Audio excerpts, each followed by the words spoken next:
ሰላም ጤና ይስጥልን ውድ የፈታ ቤተሰቦች እንደምን ቆይታችኋል? የዕለተ ረቡዕ የምሽት መረጃዎችን ከዚህ አስከትለን እንነግራችኋለን። አርዕስቱን በማስተዋወቅ እንጀምራለን። በኢትዮጵያ ከተካሄደው 7ኛ ሀገራዊ ምርጫ ጋር በተያያዘ ከአውሮፓ ህብረት ውጭ ባሉ የአህጉሩ ሀገራት እንዲሁም ከሰሜን አሜሪካና ከካናዳ በኩል የወጣ መግለጫ አለ፣ እንመለስበታለን። ያልተጠበቀ ወታደራዊ አጣብቂኝ ተፈጥሯል። ጦሩ በአካባቢው የነበረውን አስተማማኝ የጸጥታ ልምድና ሚና የሚፈታተን ያልተጠበቀ የፖለቲካ ውዝግብ ገጥሞታል ተብሏል። በምርጫ የተወዳደሩ አባላቶች ምርጫውን ቢያሸንፉም ወደ ፓርላማ አይገቡም ያለው ፓርቲ እያነጋገረ ነው። በሰባተኛው አጠቃላይ ምርጫ 1053 እጩዎችን አቅርቦ የነበረው የአምስት የፖለቲካ ፓርቲዎች ጥምረት የሆነው ትብብር ለኢትዮጵያ አንድነት የተሰኘው ስብስብ ፓርላማ አልገባም ያለበትን መግለጫ አውጥቷል። እንዲሁም የኢትዮጵያ ሰብአዊ መብቶች ጉባኤ ሰመጉ የትኛውም አካል የምርጫ ቦርድን ውሳኔ ሳይጠብቅ አሸናፊ ነኝ ብሎ ማወጅ አይችልም ሲል አሳስቧል። በትግራይና በተወሰኑ የኢትዮጵያ አካባቢዎች ስላልተካሄደው ምርጫ የምርጫው ታዛቢዎች አዲስ መግለጫ ሰጥተዋል። ብሔራዊ ምርጫ ቦርድስ ምን አቅዷል? ይህንንም ትሰማላችሁ። በኢትዮጵያ አዋሳኝ ድንበር አካባቢ በሚገኘውና ስትራቴጂያዊ ጠቀሜታ ባለው ክልል ከበድ ያለ ጦርነት ተቀስቅሷል። የምሽቱ የመረጃ ክፍለ ጊዜያችን ሌላኛው ዘገባ ነው። ከሰሞኑ ሰፊ የመገናኛ ብዙሃን ሽፋን ያገኘውና ፕሬዚደንት ትራምፕ ጠቅላይ ሚኒስትር ቤንያሚን ኔታንያሁን በስልክ ሙልጭ አድርገው ሰደቡ የሚለው ጉዳይ በዛሬው ዕለት በራሳቸው በትራምፕ አንደበት ማረጋገጫ ተሰጥቶበታል። ትራምፕ አዎ ብያለሁ ሲሉም አስተያየታቸውን ሰጥተዋል። ይህንንም እንመለከታለን። የሱዳን ሉዓላዊ ምክር ቤት ሊቀመንበርና የሱዳን ጦር አዛዥ የሆኑት አብደል ፋታህ አልቡርሃን በድንገት አንካራ ተገኝተዋል። ይፋ ባልሆነው በዚህ ጉብኝት ከፕሬዚደንት ረጀብ ጣይብ ኤርዶሃን ጋር መነጋገራቸውን ሱዳን ትሪቢዩን ዘግቧል። ይህን ጨምሮ በመግቢያው ያስተዋወቅናችሁን ጉዳዮች አሁን በዝርዝር እንነግራችኋለን። አብራችሁን ቆዩ።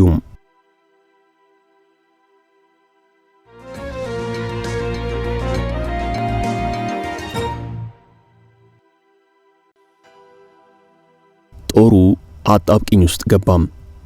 በዓለም አቀፍ ደረጃ የጦር መሳሪያዎችን የሰላምና ደህንነት ሁኔታዎችን በገለልተኝነት በመከታተልና በማጥናት የሚታወቀው የስቶክሆልም ዓለም አቀፍ የሰላም ምርምር ተቋም ሲፕሪ በዓለም በሚንቀሳቀሱ የሰላም አስከባሪ ተልእኮች ዙሪያ አዲስ ማስጠንቀቂያ ይፋ አድርጓል። ኢትዮጵያ ያለችበት የአውሶም ጦር በዚሁ ሪፖርት ላይ ተካቷል። ኢትዮጵያ፣ ኬንያ፣ ዩጋንዳ፣ ቡሩንዲና ጅቡቲን የመሳሰሉ ሀገራት ቀደም ሲል በአትሚስ ስምሪት ከፍተኛ የሰላም ማስከበር ልምድና ወታደራዊ መስዋዕትነት ያበረከቱ ሀገራት መከላከያ ሰራዊት አባላትን የያዘው አውሶም ጉዳይ በዚሁ ሪፖርት ላይ ተነስቷል። የሶማሊያንና የአፍሪካ ቀንድ ወቅታዊ ሁኔታዎችን በቅርበት የሚከታተለው ካፕ ቲቪ ይህንኑ ሪፖርት ዋቢ በማድረግ ባወጣው ዘገባ በዓለም ዙሪያ የሚገኙ የተባበሩት መንግስታት ድርጅትና የአፍሪካ ህብረት የሰላም አስከባሪ ስምሪቶች ከጊዜ ወደ ጊዜ የገጠማቸው ባለው የገንዘብ እጥረት በዓለም አቀፍ የፖለቲካ ኃይላት መካከል ባለው መከፋፈልና የተልእኮ ግልጽነት ማጣት ምክንያት ስር የሰደደ ቀውስ ውስጥ እንደሚገኙ ተመላክቷል።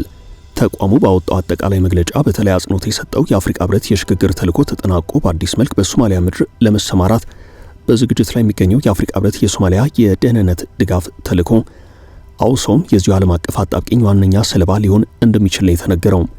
የአዲሱ የደህንነት ድጋፍ ተልእኮ ከመጀመሩ በፊት ወደ ከባድ አጣብቂኝ ውስጥ የገባበት ዋነኛ ምክንያት በቀጠናው ሀገራት መካከል እየተባባሰ የመጣው የፖለቲካ ውጥረትና የአስተማማኝ በጀት እጥረት መሆኑ ተያይዞ ተነግሯል። በተለይም በሶማሊያና ሰራዊታቸውን በሰላም አስከባሪነት በማሰማራት ቀጠናዊ መረጋጋትን ለመፍጠር ከፍተኛ አስተዋጽኦ እያበረከቱ ባሉ እንደ ኢትዮጵያ ባሉ ሀገራት መካከል ያለው የጋራ የዲፕሎማሲ ግንኙነት የአዲሱን የሰላም አስከባሪ ኃይል የወደፊት ስኬትና የዚህ ሰንሰለት ይበልጥ ውጤታማ ለማድረግ ወሳኝ ሚና ይጫወታል ተብሏል። ሲፕሪ ባወጣው ትንተና መሰረት በግንባር ላይ የሚንቀሳቀሰው የሰላም አስከባሪ ጦር የአልሸባብን ቀጣይነት ያለው የሽምቅ ጥቃት ለመመከት እያደረገ ያለው ከፍተኛ ወታደራዊ ተጋድሎና የስምሪት ዝግጁነት የሚደነቅ ቢሆንም ሂደቱ ይበልጥ ስኬታማ እንዲሆን የዓለም አቀፉ ማህበረሰብ የተሟላ የሎጂስቲክስና የማሳለጫ አቅም ድጋፍ ሊያጠናክርለት እንደሚገባ አሳስቧል። በተጨማሪም የዚህ አዲስ ሀገራዊና ቀጠናዊ የደህንነት ተልእኮ ዘላቂ ስኬት አስተማማኝ እንዲሆን ዓለም አቀፉ የገንዘብ ድጋፍ ዋስትና በጠንካራ መሰረት ላይ ሊገነባና ለሰራዊቱ አስተማማኝ ከለላ በሚሰጥ መልኩ ሊደራጅ እንደሚገባው ተቋሙ አጽንኦት ሰጥቷል።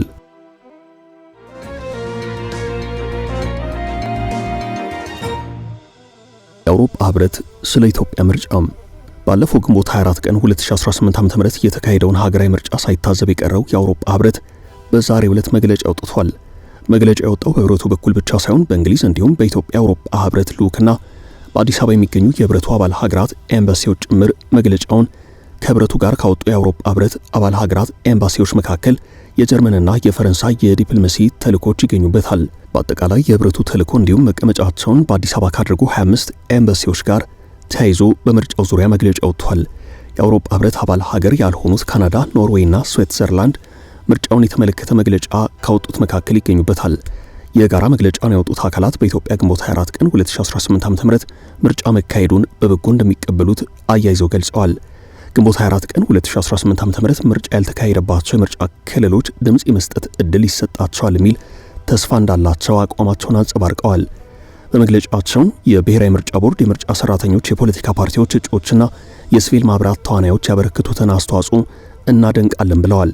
የአፍሪካ ህብረትና የምስራቅ አፍሪካ የልማት በይነ መንግስታት ድርጅት ኢጋድ እንዲሁም እንደ ዓለም አቀፍ ታዛቢዎች ያላቸውን ጠቃሚ ሚና እንገነዘባለን ያለው የጋራ መግለጫው የመጨረሻውን የታዛቢነት ሪፖርት እንደሚጠባበቅ አስታውቋል። ይህ በዚህ እንዳለ በምርጫው ሂደት በታዛቢነት የተሳተፉ የተለያዩ ሲቪክ ማህበራት ትዝብታቸውን በሪፖርት መልክ ይፋ እያደረጉ ነው።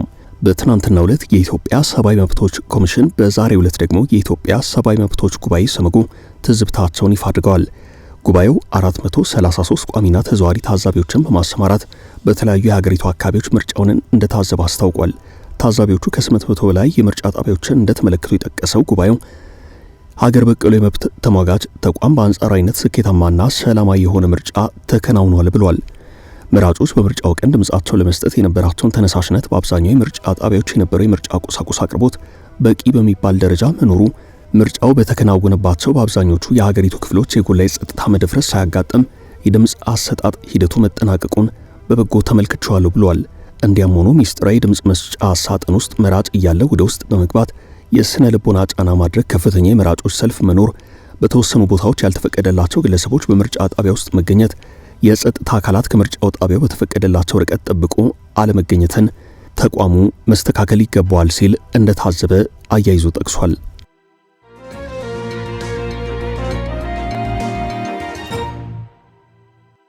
እጩዎች ቢመረጡም ፓርላማ አይገቡም። የጥምረቱ አነጋጋሪ መግለጫ። በሰባተኛው አጠቃላይ ምርጫ 1053 እጩዎችን አቅርቦ የነበረው የአምስት የፖለቲካ ፓርቲዎች ስብስብ የሆነው ትብብር ኢትዮጵያ አንድነት ጥምረት በምርጫው ማግስት አነጋጋሪ ውሳኔ አሳልፏል። ፓርቲው የምርጫው ሂደት መሰረታዊ ጉድለቶች የነበሩበት ነው ያለ ሲሆን ትርጉም ያለው የህዝብ ተሳትፎ ያልታየበት ነው ሲል ተችቷል። ታዲያ በስሜ ተወዳደራችሁ ብታሸንፉም ፓርላማው ይቅርባችሁ ብሏል። ለህዝብ ተወካዮች ምክር ቤት 226 ለክልል ምክር ቤቶች ደግሞ 827 እጩዎችን ያቀረቡት ጥምረቱ በርካታ ፈተናዎች፣ ቅድመ ሁኔታዎች አለመሟላት፣ በሂደቱ በርካታ ጉድለቶች እያሉ ወደ ምርጫው መግባቱን ገልጿል። ቀድሞውንም በምርጫ የተሳተፈው በውይይትና በድርድር ላይ የተመሰረተ የፖለቲካ ሐሳብን ለማስረጽ በማለም መሆኑን ገልጾ መሰረታዊ የሀገር ችግሮች በውይይትና በድርድር እንዲሁም በጥልቀት በመወያየት መፈታት አለባቸው የሚል እምነት እንዳለውና የሐሳብ የበላይነት ለተወሳሰቡ ችግሮች መፍትሄ ቁልፍ ነው ብሎ እንደሚያምን በመግለጫው አመላክቷል።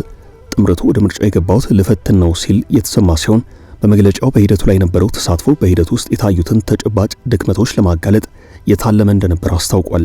ታዲያ ምርጫ የተወሰነ አስቻይነት ባለባቸው ጥቂት የምርጫ ክልሎች ብቻ መገደቡን ያስረዳ ሲሆን ምርጫው ቢካሄድም የምርጫ ሂደቱ ቅድመ ሁኔታዎች አልተሟሉም ካለ በኋላ ቁልፍ የሀገር ውሳኔዎች እየተወሰኑ ያሉት የህዝብ እውነተኛ ተሳትፎ በሌለበት ነው ብሏል። በተጨማሪም በምርጫ አስተዳደር ዙሪያ የታዩ የአሰራር ግድፈቶችን በተመለከተ የተደገፉ አቤቱታዎችንና ማስረጃዎችን ለኢትዮጵያ ብሔራዊ ምርጫ ቦርድ በተደጋጋሚ ቢያቀርብም የማስተካከያ እርምጃዎች እንዳልተወሰዱ ተናግሯል። ጥምረቱ ከምርጫው በፊት ግንቦት 11 ቀን በነበረው ቀደም አቋሙ ገዢው ፓርቲ ኢትዮጵያን የምርጫ ሂደት በስልታዊ መንገድ እያናጋ ነው ሲል የወቀሰ ሲሆን ማስፈራራት፣ የመራጮችን ፍላጎት ማጭበርበርና የተቃዋሚዎችን ተሳትፎ ማደናቀፍ ተፈጽሟል ብሏል። ከምርጫው በኋላም ጥምረቱ ሂደቱ አሳሳች በሆነው የ97 በመቶ አዋጭነት ሪፖርትና ተንተናና ኢህአዴግን የጥፋት ውርስ ባህልና እጅግ በጣም የበረታ ሁሉንም ጠቅልሎ የማሸነፍ አባዜና ስግብግብነት የታየበት ነው ብሏል። ጥምረቱ ከምርጫው ቀን በፊት በዕለቱና ከምርጫው በኋላ ባደረገው ግምገማ መሰረት ምርጫው በታሪክ ውስጥ የሚታወቁትን አስመሳይ ምርጫዎች የሚመስል ነው ካለ በኋላ እንዲህ ያሉ አሰራሮች የኢትዮጵያን የፖለቲካ ፈተናዎች እንደማይፈቱ አሳስቧል። ውጤቱ ምንም ይሁን ምን ማንኛውም እጩ በጥምረቱ ስም ወደ የትኛውም ምክር ቤት አይገባም ያለ ሲሆን እንዲህ አይነት ሁኔታዎች ቢከሰቱም ያሸነፉ እጩዎች ወደ ፓርላማ ቢገቡ ድርጊቱ ፈጽሞ ተቀባይነት የሌለው ነው ሲል አቋሙን አንጸባርቋል።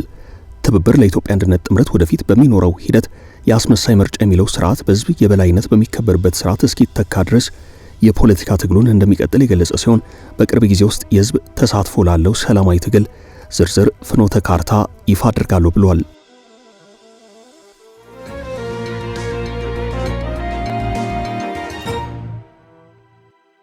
ስለ ትግራይ ምርጫ የተሰማው አዲስ ጉዳይ ሰኞ ግንቦት 24 ቀን 2018 ዓ.ም የተካሄደውን 7ኛ አጠቃላይ ምርጫ በቅርበት ሲከታተል የቆየው የአፍሪካ ህብረት የምርጫ ታዛቢ ቡድን በትግራይ ክልል በተለያዩ ምክንያቶች ምርጫ ባልተካሄደባቸው የምርጫ ክልሎች በቀጣይ ድምጽ የመስጠት ሂደት ስለሚከናወንበት ሁናቴ መግለጫ ሰጥቷል። ታዛቢ ቡድኑ የኢትዮጵያ ብሔራዊ ምርጫ ቦርድን ዋቢ በማድረግ እንደገለጸው በጸጥታና ተያያዥ መስተጓጉሎች ምክንያት አሁን ባለው ሀገራዊ ምርጫ ያልተካተቱ አካባቢዎች ሁናቴዎች ሲፈቅዱ አስተማማኝ ሰላምን ሲሰፍን ምርጫው ወዲያውኑ ይደራጃል ብሏል።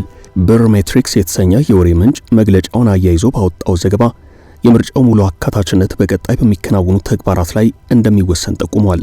የአፍሪካ ህብረት ታዛቢዎች ይህንን ማረጋገጫ የሰጡት የምርጫ ቦርድ አመራሮች በጸጥታ ችግር ምክንያት ድምጽ ሳይሰጥባቸው በቀሩ አውራጃዎች ላይ ምርጫውን ለማካሄድ ያላቸውን ዝግጁነትና ቁርጠኝነት ለታዛቢ ቡድኑ በይፋ ካረጋገጡላቸው በኋላ ነው። በትግራይ ክልልና በተወሰኑ የምርጫ ክልሎች ነዋሪዎች በዚህኛው ዙር ድምጽ አለመስጠታቸው በአገር አቀፍ ደረጃ በሚመሰረተው መንግስትና የህዝብ ውክልና ላይ ሊያሳድር የሚችለውን ተጽዕኖ ለመቀነስ ቦርዱ ከሚመለከታቸው የጸጥታ አካላት ጋር በመተባበር ዝግጅት እያደረገ እንደሚገኝ ተገልጿል። ይህም በምርጫው ሂደት ላይ የሚነሱ የፍትሃዊነትና የአካታችነት ጥያቄዎችን በዘላቂነት ለመመለስ የሚያስችል ቁልፍ እርምጃ ተደርጎ ተወስዷል። በሌላ በኩል ይህ የፖለቲካና የዲሞክራሲ ሂደት ሚዛናዊነቱን ጠብቆ እንዲቀጥል የሁሉም ወገኖች ተሳትፎ ወሳኝ መሆኑን የፖለቲካ ተንታኞች እየገለጹ ነው። በትግራይና በሌሎች አካባቢዎች የሚገኙ የህዝብ ተወካዮችና የክልል አስተዳደሮች በቀጣይ የሚካሄደው ምርጫ ነጻ፣ ግልጽና ፍትሃዊ በሆነ መልኩ በፍጥነት እንዲከናወን የጸጥታ ሁናቴዎችን ለማሻሻል ከማዕከላዊ መንግስቱ ጋር በቅንጅት መስራት እንደሚጠበቅባቸው ተነግሯል። የአፍሪካ ህብረት ታዛቢ ቡድን ሙሉ በሙሉ ሂደቱ ተጠናቆ ሁሉም ዜጋ የዲሞክራሲ መብቱ ተጠቃሚ እስኪሆን ድረስ ክትትሉንና ድጋፉን አጠናክሮ እንደሚቀጥል በመግለጫው አስታውቋል።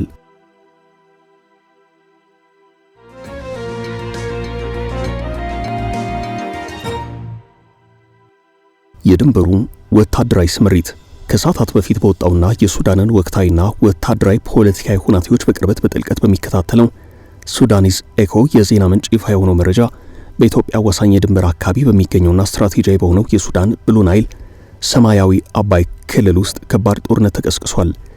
በጀነራል መሐመድ ሐምዳን ዳጋሎ ሄሚቲ ቤተሰቦችና የቅርብ ሰዎች እንደሚመራ የሚነገርለት የፈጣን ድጋፍ ሰጪ ሚሊሻ ወይንም በሌላ ስሙ ጃንጃዊድ የተሰኘው ኃይል በብሉ ናይል ክልል ውስጥ በምትገኘው ሞራ በተባለች ስልታዊ ጦር ግንባር አካባቢ እጅግ ከባድና ድንገተኛ ጥቃት ፈጽመዋል።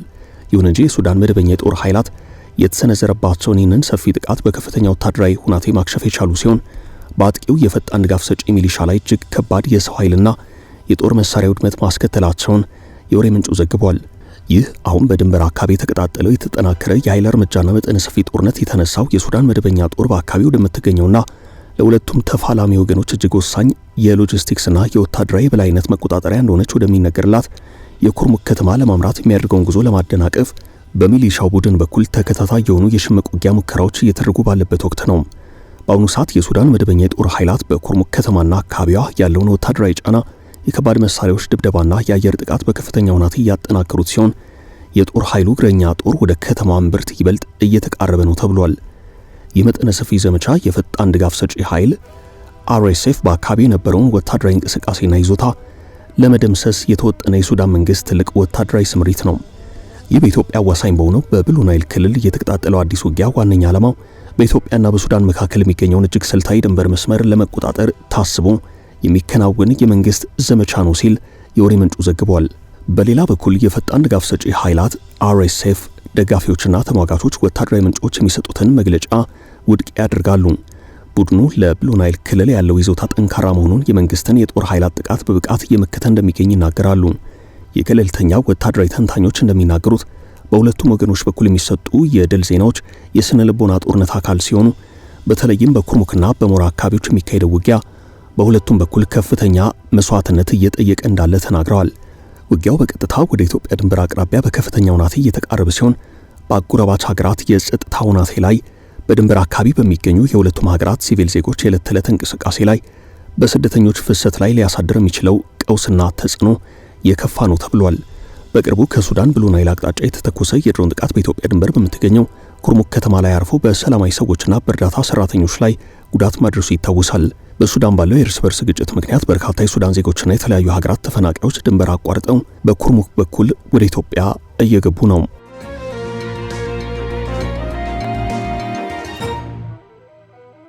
ትራምፕ ኔታንያሁን በኃይለ ቃል ስለመናገራቸው ማረጋገጫ ሰጡ። ከሰሞኑ ብዙሃን መገናኛዎች የፕሬዝዳንት ትራምፕ ለጠቅላይ ሚኒስትር ቤንያሚን ኔታንያሁን በኃይለ ቃል የታጀበ ንግግር አስመልክቶ ዘገባ አውጥተው ነበር። ትራምፕ ስለዚህ ጉዳይ ማረጋገጫ ሰጥተዋል። ይህንኑ ለጆሮ እጅግ የከበደ ስድብን በተመለከተም የዋይት ሃውስን የውስጥ መረጃዎች ለሕዝብ በማድረስ የሚታወቀው አክሲዮስ ሚዲያ ይፋ አድርጓል። ትራምፕ ኔታንያሁን ከፍ ዝቅ ካድርገው በኃይለ ቃል ከታጀበው ንግግራቸው ጋር በተያያዘም ይህ ጉዳይ አንድም በፕሬዝዳንት ትራምፕ ካልሆነም ተሰደቡ በተባሉት ጠቅላይ ሚኒስትር ኔታንያሁ ማረጋገጫ ይሰጥበት ሲባል ቆይቷል። ከኒውዮርክ ፖስት ጋር ቆይታ ያደረጉት ትራምፕም ከኔታንያሁ ጋር በኃይለ ቃላት የታጀበ ንግግር ማድረጋቸውን የቃላት ልውውጥ ማካሄዳቸውን ተናግረዋል። ትራምፕ አሁን ኔታንያሁን ከሰሞኑ እንደተባለው በስልክ ተናግሬዋለሁ፣ ምክንያቱም ከኢራን ጋር የጀመርነው የሰላም ስምምነት እያደናቀፈ በመሆኑ ነው ብለዋል።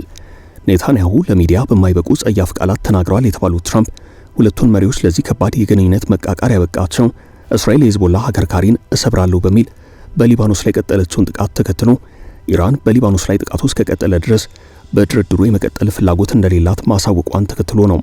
ኢራን በዚህ ድርድር እንድትቀጥል ጽኑ ፍላጎት ያላቸው ትራምፕ ለድርድሩ መቀጠል ሲሉ ኔታንያሁ እስራኤል በሊባኖስ የጀመረችውን ጥቃት እንድታቆም ቢጠይቁም ኔታንያሁ ግን አዎንታዊ ምላሽ አልሰጧቸውም ተብሏል። እንደውም የሊባኖስ ዋና ከተማ ቤይሩትን ሳይቀር እደበድባለሁ ማለታቸው ደግሞ በሁለቱ መሪዎች መካከል ያለውን ውጥረት ከፍ አድርጎታል።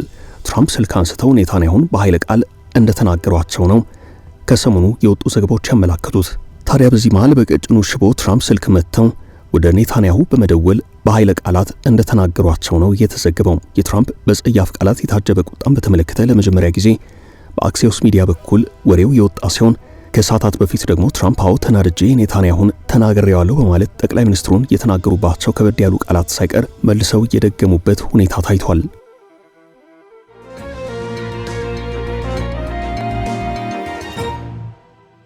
ኩዌት በኢራን ተደበደበች።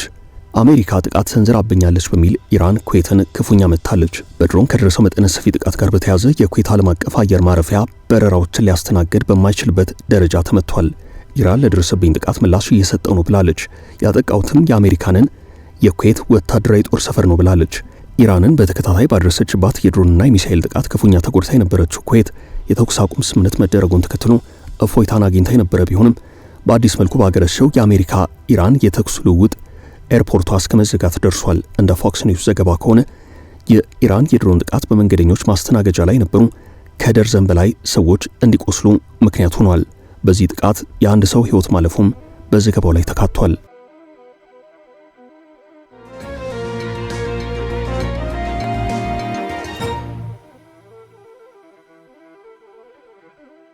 የአልቡርሃንና የኤርዶሃን ሚስጥራዊ ንግግር።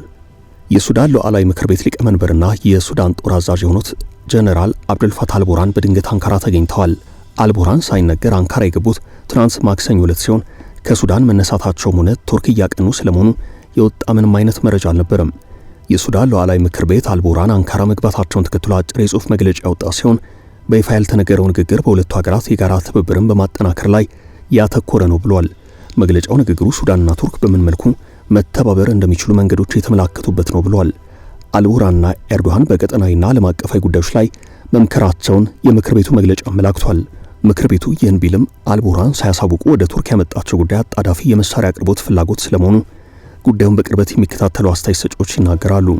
ከአንካራ ጋር አጣዳፊ የወታደራዊና የደህንነት ስምምነት መፈራረም የሊቀመንበሩ ዋነኛ አጀንዳ ነው ተብሏል። ቱርክ ከቅርብ ጊዜያት ወዲህ በዝምታ የሱዳን ጦር ዋና አስታጣቂ እንደሆነች በርከት ያሉ ዘገባዎች ያመላክታሉ። አልቡርሃን ከጀነራል ሄሚቲ ጋር ላለባቸው የአየር ትንቅንቅ ሰፊ የድሮን አቅርቦት የሚፈልጉ ሲሆን የሄሚቲ የድሮን አቅራቢ በዋነኝነት የተባበረችው አረባዊት ኤምሬትስ እንደሆነች የሚታወቅ ሲሆን በሱዳን የድሮን ጦርነት በተባባሰበት በዚህን ጊዜ አልቡርሃን አንካራ መገኘታቸው አንድም በድሮን አቅርቦት ዙሪያ ሰፊ የሆነ የቴክኒክና የመሳሪያ ድጋፍ ሊደረግላቸው እንደሚችል የሚያመላክት ነው ተብሏል። ታዲያ የሱዳን ጦርነት ከጀርባ ሆነው በተባበሩት አረብ ኤምሬቶች አቡዳቢና በቱርክ አንካራ አማካይነት ወደ ሌላ የተባባሰ ምዕራፍ ሊሸጋገር እንደሚችል እየተነገረ ነው። ውድ ቤተሰቦቻችን ለዛሬ ያዝንላችሁን ርዕሰ ጉዳዮች እዚህ ላይ ቋጨን። ላይክ፣ ሼር እና ኮሜንት በማድረግ ለቻናላችን ድጋፋችሁን መግለጽ እንዳትዘነጉ እያልን ከሌሎች መረጃዎች ጋር ደግመን እስክንገናኝ ቸር ያሰማን ስንል ተሰናበትን።